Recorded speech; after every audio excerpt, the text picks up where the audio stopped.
Welcome to the Beyond Barriers podcast. If you're an ambitious woman who wants to dominate your career, then you are in the right place. This podcast is co-hosted by Nikki Barua, digital innovator, serial entrepreneur, author, and speaker, and Monica Marquez, ex-Googler, diversity expert, and senior corporate leader. From inspiring stories to cutting-edge strategies, you'll learn how to develop the skill set, mindset, and tool set to get future-ready fast and accelerate your success. Hi, I'm Nikki Barua, your host for today's episode. Do you have a dream that you're not pursuing because of fear and self-doubt? Have you let other people's opinions drown out your own? What if you could move forward with certainty towards your dream and ignore those naysayers? Well, that's exactly what we'll discuss in this conversation with Kara Goldin, founder and CEO of Hint and author of the best-selling book, Undaunted. Kara will inspire you to move past your fears and defy the doubters.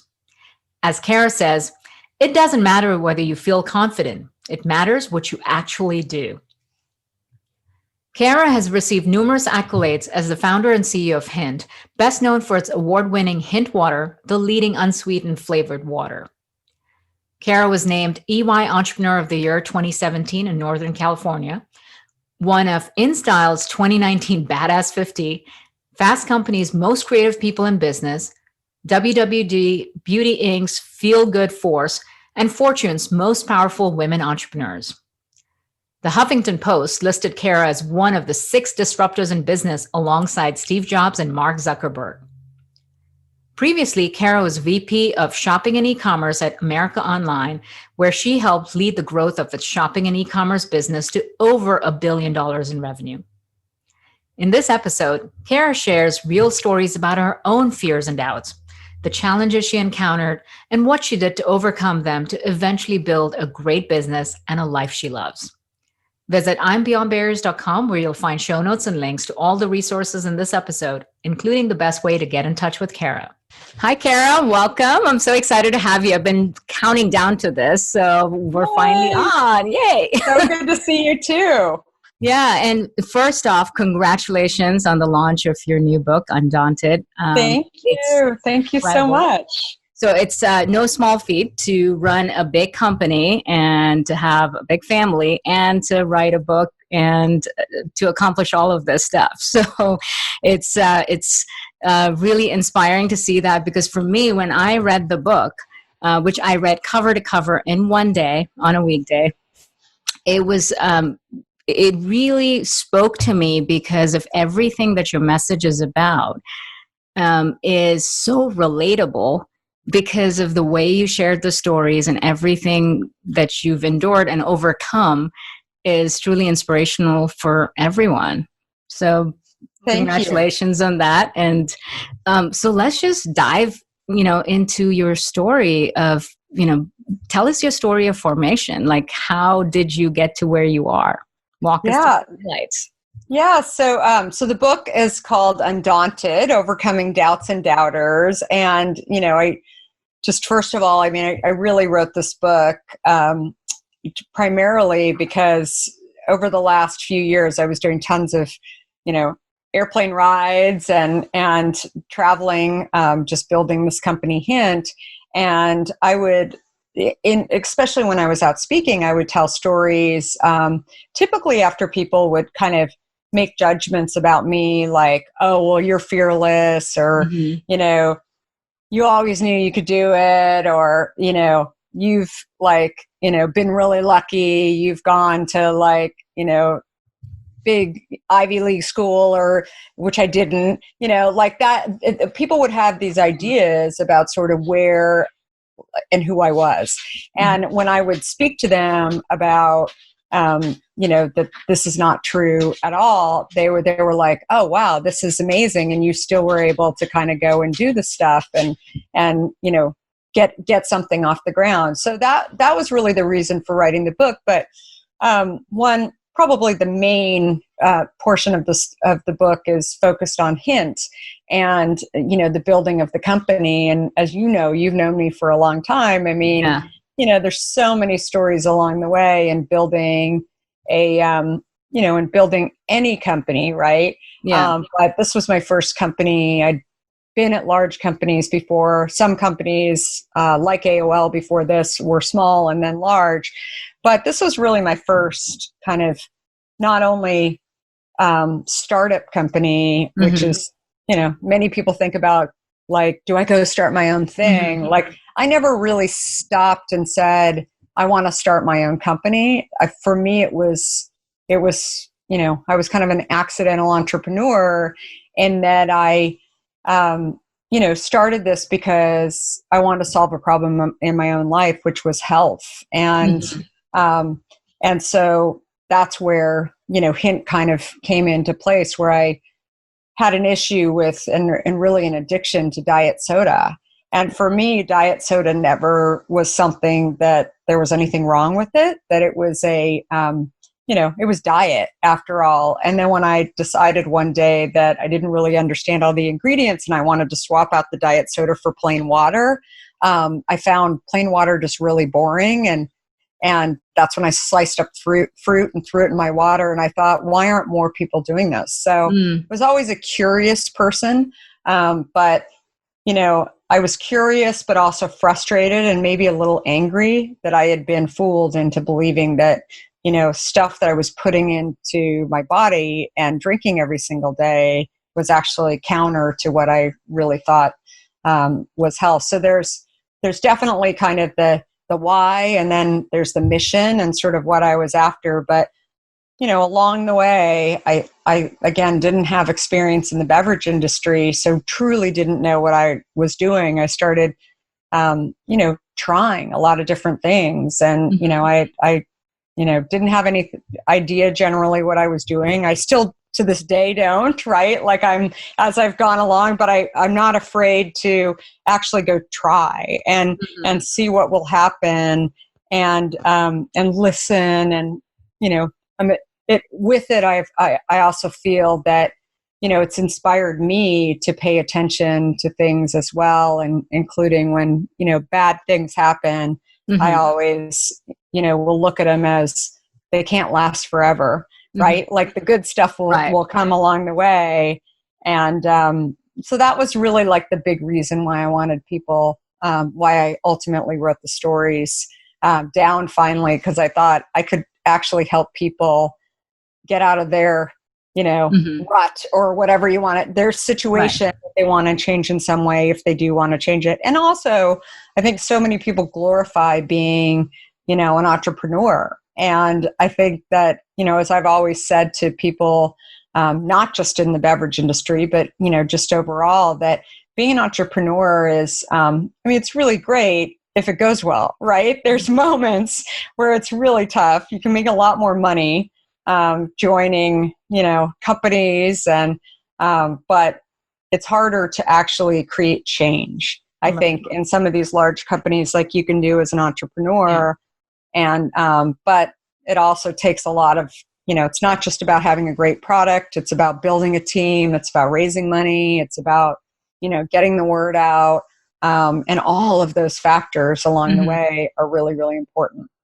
And you founded Hint from such a personal place of wanting to have a healthy alternative, but also to, create a platform that creates awareness for other people and really creates change and, adopting a healthier lifestyle. And yet you're this industry outsider. You'd never been in the beverage industry and you didn't have experience with anything of the sort.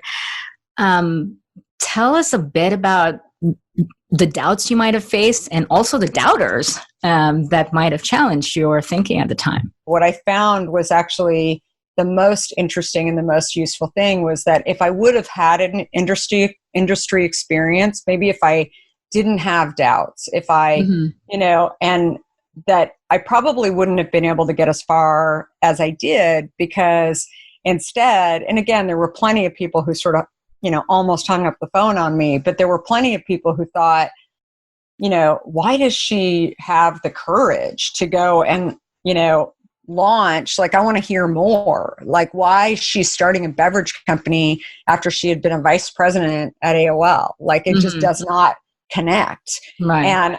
And so then when I would tell them my story about, wanting to drink water and how I believed that if we could get people to enjoy water again, that we could actually change health, they were like, oh, like, that's really interesting. I never really thought about it that way.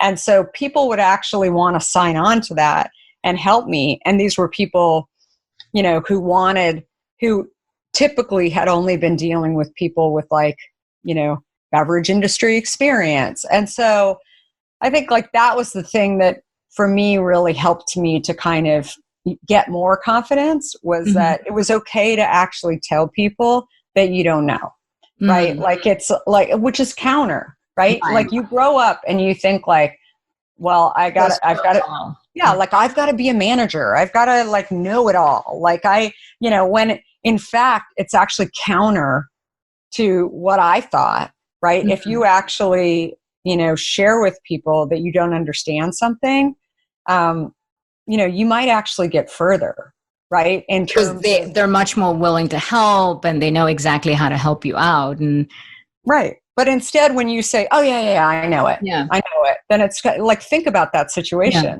How many times have you said, oh yeah, I know how to do it, and then people are like, oh, well, if she knows, then I'm out. Right. And so, and I think like this was a situation where I picked it up really quickly in the early days that I actually should be okay with learning. And, and again, it was confusing because people are like, why would you go from this down to this? And you're carrying cases out of the back room at Whole Foods. And I'm like, I know, isn't it so great? Like, it's like, and they're like, you're a little strange. I haven't quite figured you out yet, but you're kind of like trippy. And, and then, I would bring up things that they had also never really engaged, in these kind of conversations too, because I think like that's the other thing, is that sometimes if you come from a different experience, not only do you think about businesses differently, but you also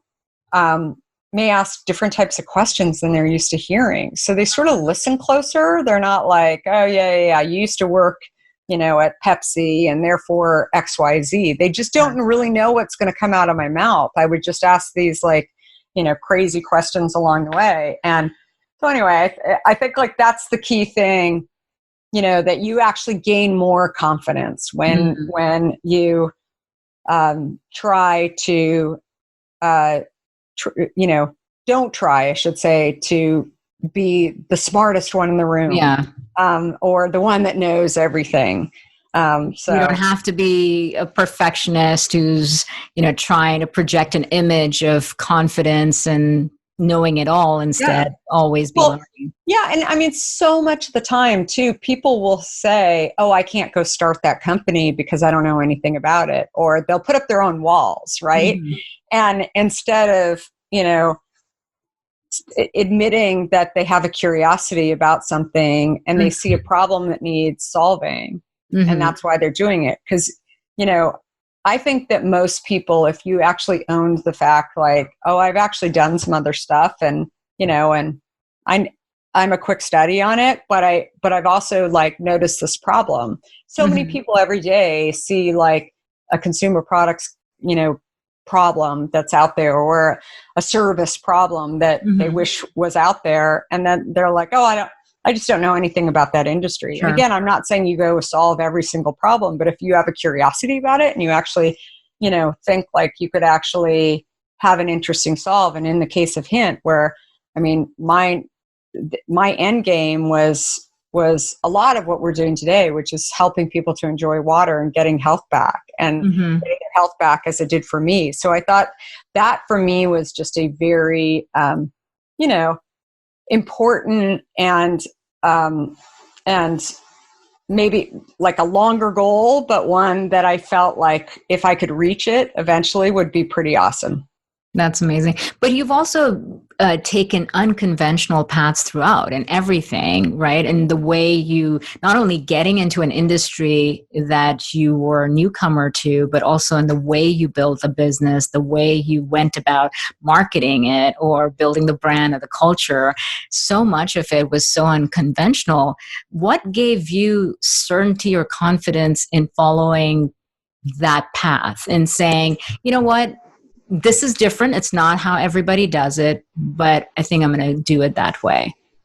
Yeah. And like, again, I never felt like I had certainty. And, even during COVID, I mean, when, I'll never forget on March 13th, Friday the 13th, when we had to shut down our New York office and we were trying to figure out, were we going to shut down our San Francisco office? Most people were remote already in sales positions, but we had these two offices, and I was flying back from New York on March 13th, and I stopped in some of our stores and Target and Whole Foods and a few others when I landed in San Francisco.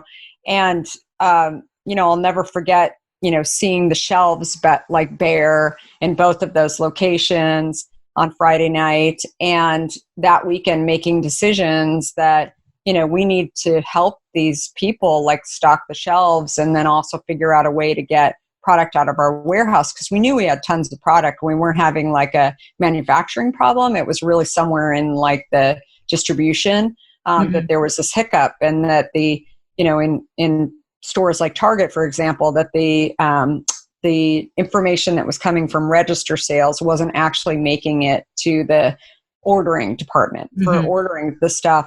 And so, we, made a big bet and went out to all of our stores and said, hey, we'll send trucks in.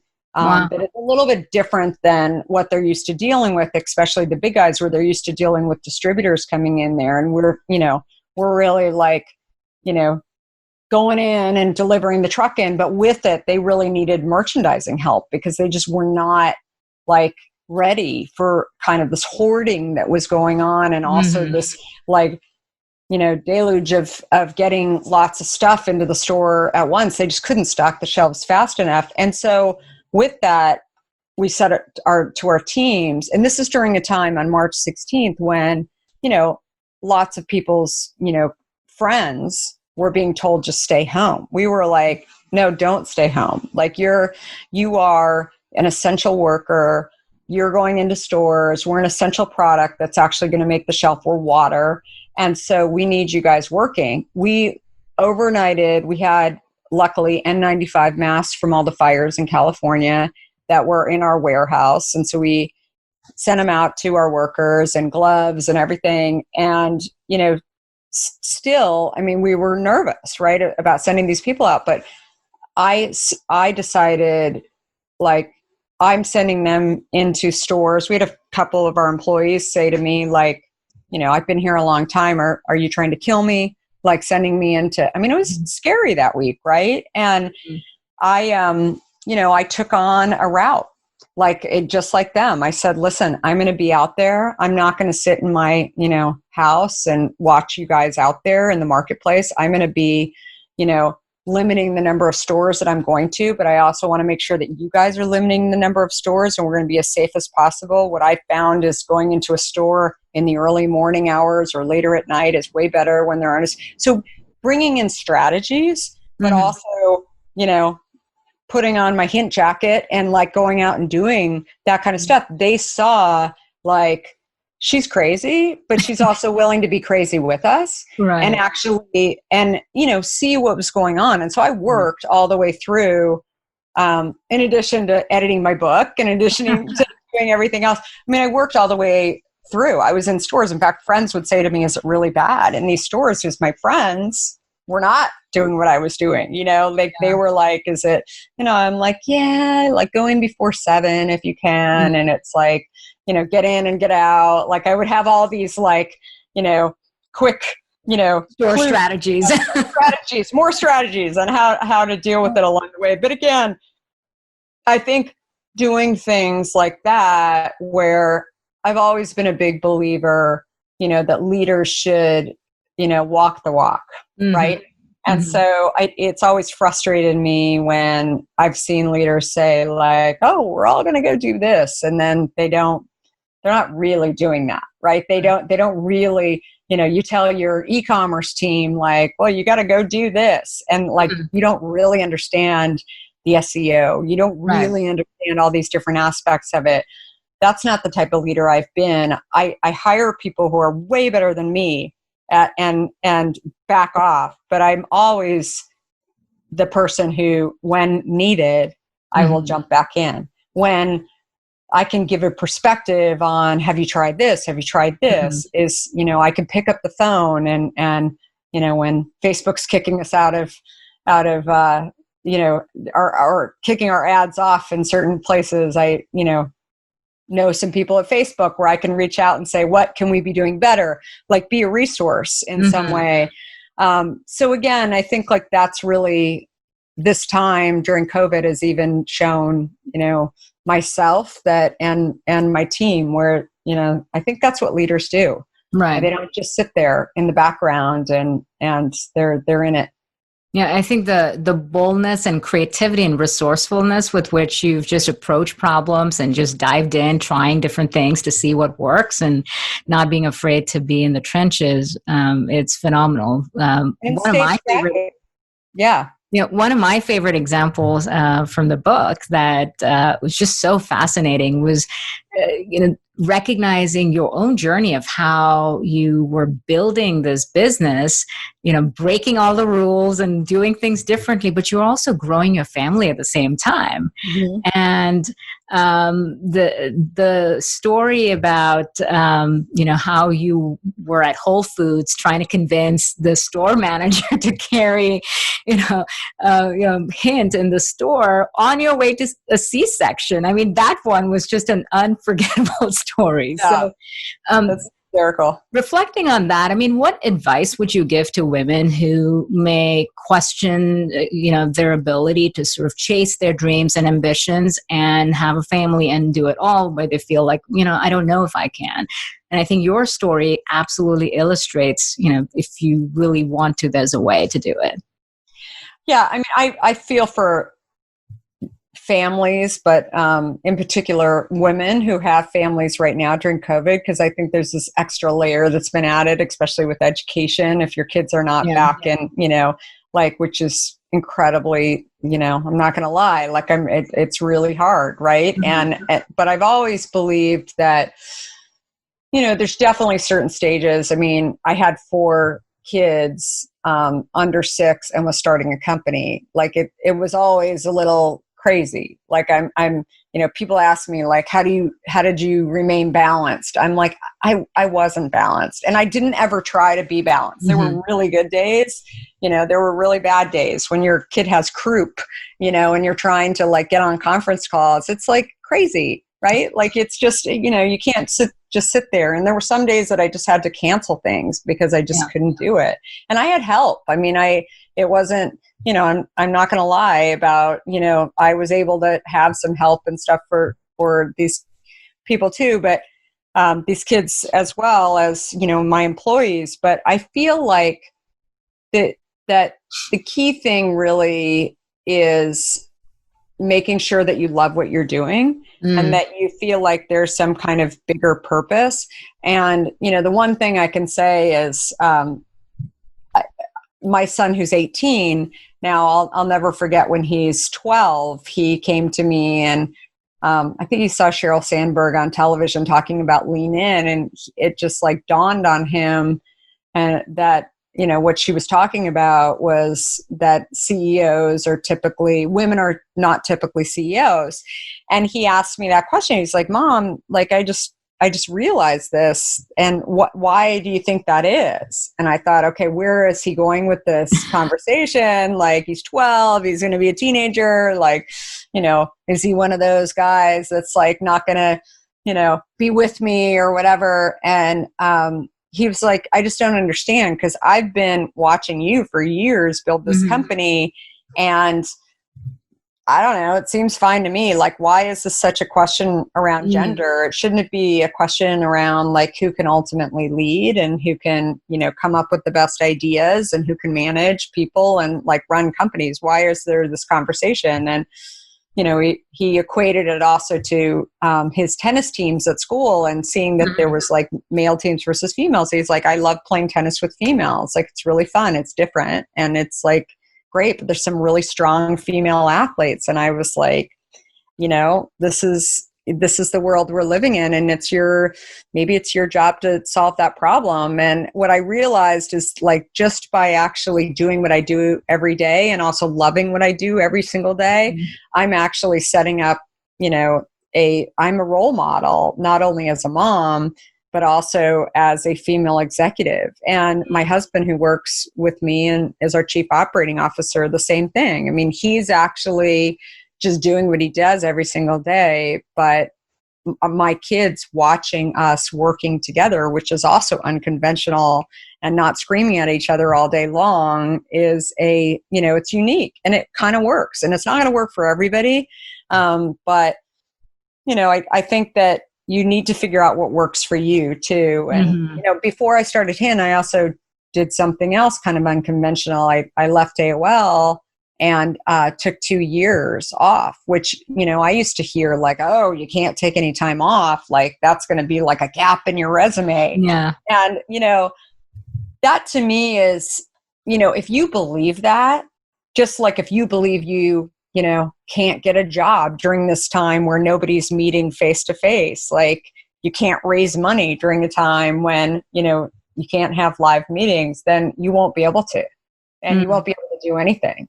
But if you don't actually go and try and see what happens, and, and again, it may be different than what you set out for something to be, but I think you just have to just go try. So, so often I think, you can call it fake news or whatever, but I think sometimes we hear these things and we sort of want to believe, right? But that's like, having kids is just really like not conducive with like working, and but instead like look at the good things too. Right. And also like I also like think about the other side of it too. I have friends of mine that don't have kids and don't ever want to have kids, and they see me and they think like, oh, she's got 4 kids, like she won't understand, like, and I'm like, no, I actually do, and I don't judge. I actually think it's a really interesting conversation. It's not what I chose to do, but I think that's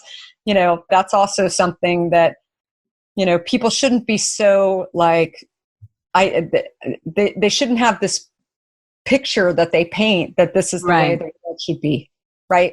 Is all I'm trying to say. Like, I think it should just be, everybody needs to chill out a little bit and let people live the lives that they want to live. Yeah. And I think it's an important piece. Do you want to grow your impact as a change agent who ignites transformation in others, but you don't have a proven step-by-step method?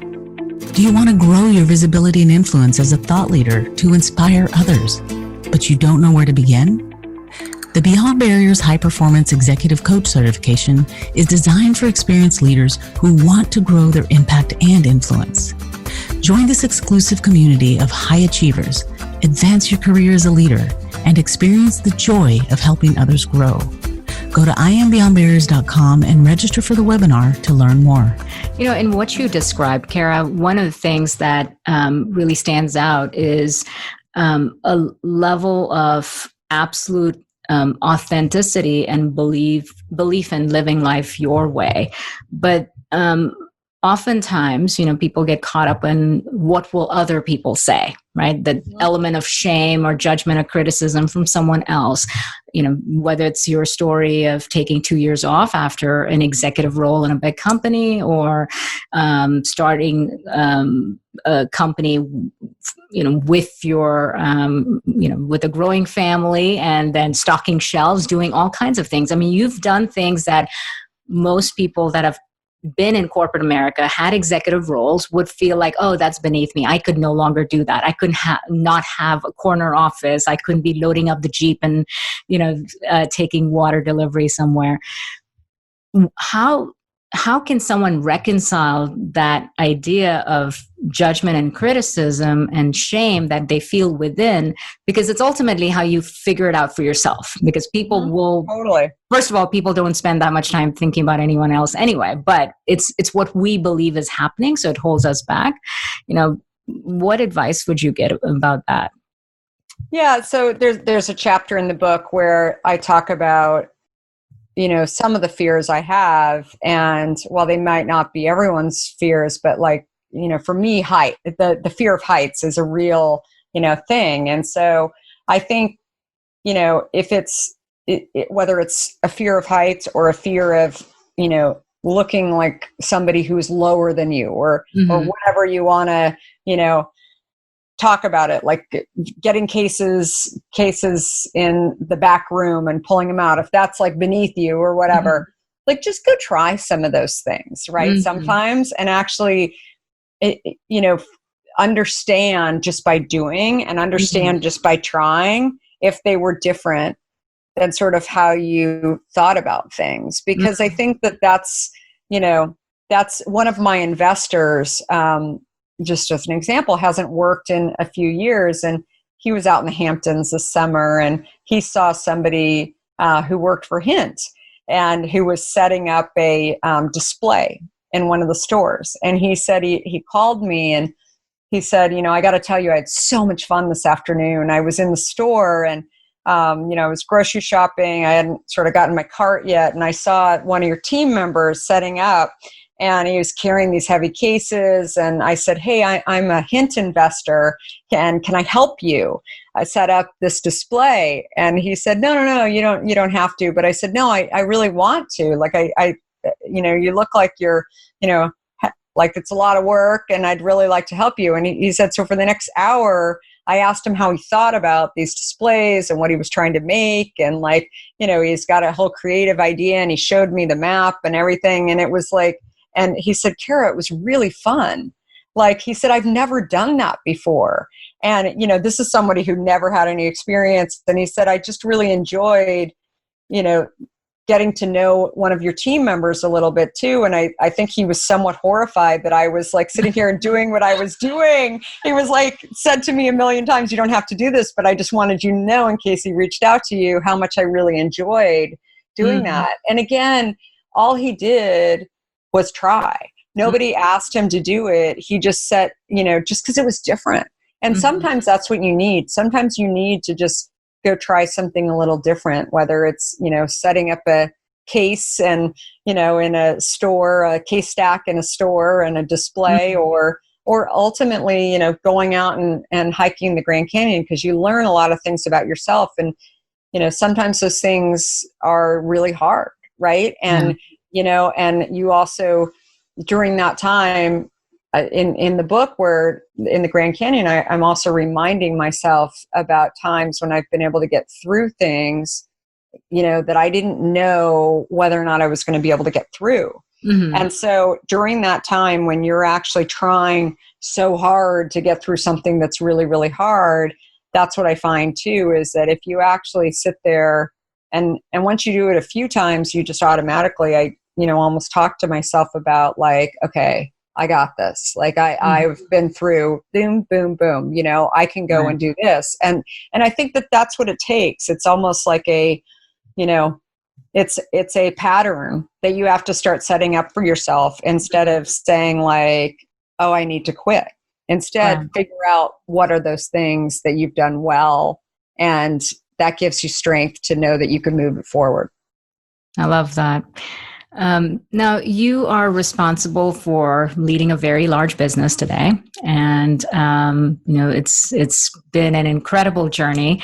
What are some of the most important things you've learned and live by as a leader, that also contributes to managing at scale?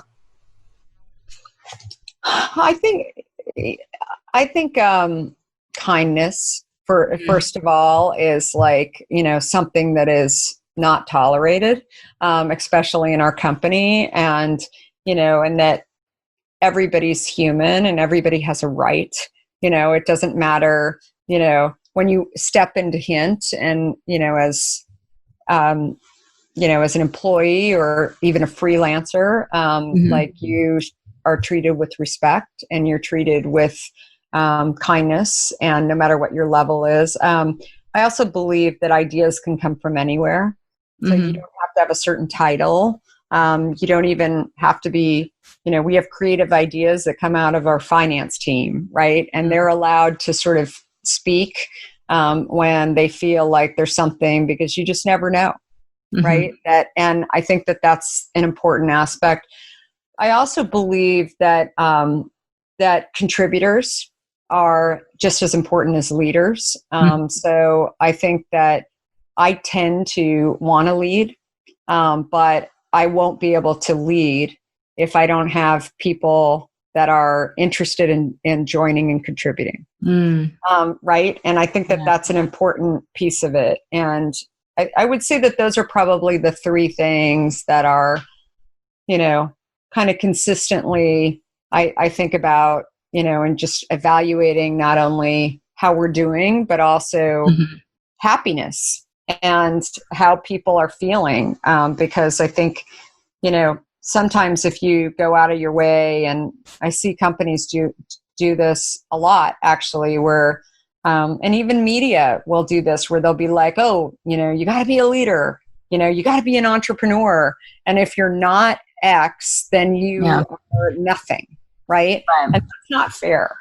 Right. Like that's not, that. And also, I say consistently, I'm an entrepreneur now and I'm a leader now, but it's not to say that I won't join a big company at some point or, be a contributor. If I like, and I think that that's just a really, really important aspect.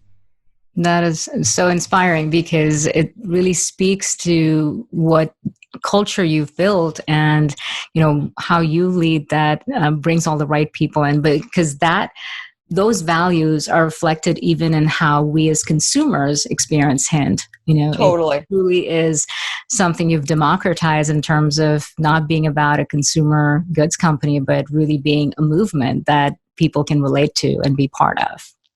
Totally. Yep. So let's talk about, when building a brand. You've built an incredible brand, and you also have a powerful personal brand. You are inspiring to, so many people around the world. You've talked about the importance of women being visible, and, being seen as role models. There's so many talented people out there that are doing incredible things, whether they're executives in corporations or they are entrepreneurs, but they're not as visible or equate it to being about chasing fame. Give us some, tangible ways in which someone can build their presence and why that matters.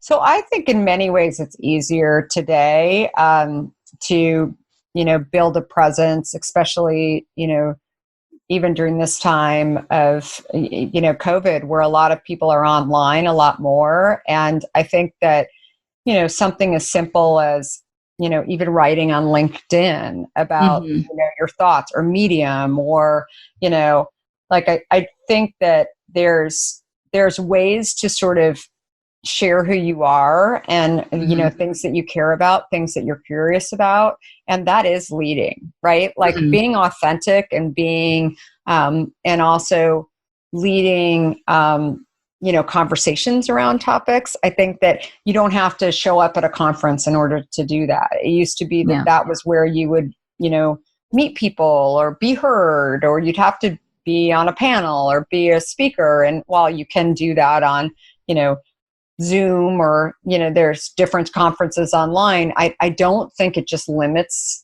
You shouldn't feel like you're just limited to that, because I really do believe that there's so many opportunities to kind of get your voice out there and really put a stake in the ground around, around being able to speak to those things as well. Absolutely. And reach out to people as well. Like, I think that's, you touched on mentorship too. Like, I think, the number of people, I was talking to a gentleman yesterday about this, that I think there's just so many ways. You have to find out where people are. Like, you're on LinkedIn a lot, right? Like if, again, you have to articulate and you can't just like say, hey, can we have a meeting? But like asking people specific questions that probably are not going to, take a whole lot of time from you, but are something that you could just answer really quickly. You'd be amazed at how many, leaders in their specific area would actually show up and answer those questions.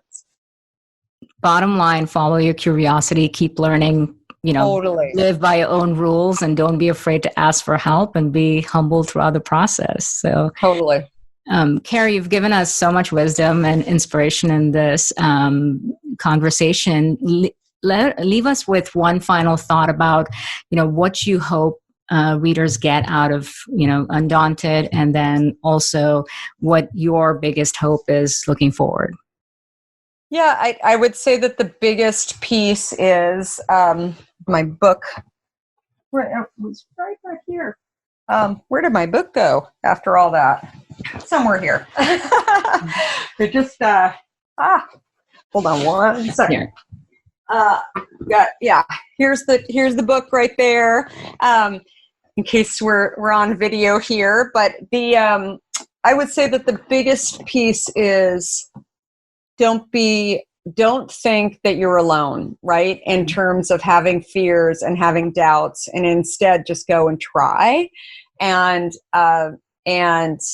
be okay with knowing that lots of people fail, and the chances of you failing maybe aren't as high as you really think that they are, and you just have to keep discovering and trying and going and doing, and that's the way to ultimately make something happen. I love it. The book really spoke to me, and I absolutely love every page of it. So thank you so much for being on the show. And to everyone listening, go get the book, because if you have a dream in your heart, then this is the book you need in your hand, and you are going to get so much from it. And Kara, thank you again for everything you're doing in terms of making the world a better place by how you show up authentically and continue to contribute and give so much to everyone. It's been an Thank you so much. Well, this was lots of fun, and I'm on all social channels at Kara Goldin, and definitely the book is at undauntedthebook.com as well as on Amazon too. Awesome. Thank you for listening to the Beyond Barriers podcast. There are thousands of podcasts out there, and we are so grateful that you've chosen to listen to ours. If you enjoyed the show, please tell a friend about it and subscribe to get new episodes every Monday, Wednesday, and Friday. Visit IamBeyondBarriers.com, where you'll find show notes and links to all resources for each show, including the best way to connect with our guests. See you next episode.